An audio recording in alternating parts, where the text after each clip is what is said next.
Hej, jeg hedder Jakob Bensen, og jeg vil gerne byde dig velkommen til den her side med materiale om Java Enterprise Edition 6.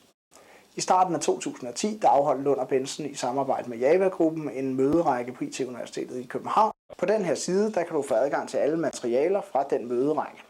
I Lund & Bentzen synes vi, at den nye udgave af Java EE, nemlig version 6, er interessant. Det gør vi af 3 grunde.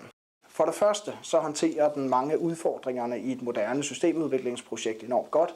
Det er f.eks. kravet om robust kode, som er nem at vedligeholde.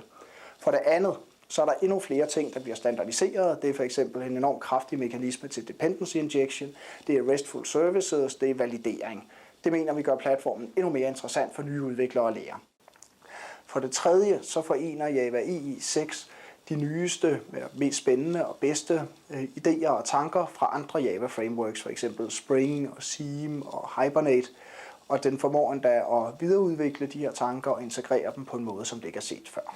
Java EE adresserer mange forskellige dele af moderne udviklingsprojekter, f.eks. Web 2.0 og Ajax og forretningslogik og database og systemintegration og web services og SOA, samtidig med at den adresserer udviklings-, deploy-, drifts- og overvågningsaspekter af et system.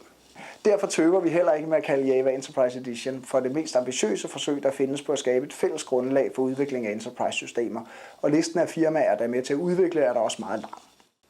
Materialerne, som du kan finde her på siden, omhandler nyhederne i Java EE 6 med særligt fokus på Context and Dependency Injection, Enterprise Java Beans 3.1, principperne bag REST og JAX RS, Servlets 3.0, Java Persistence API 2, Bean Validation og Java Server Faces 2.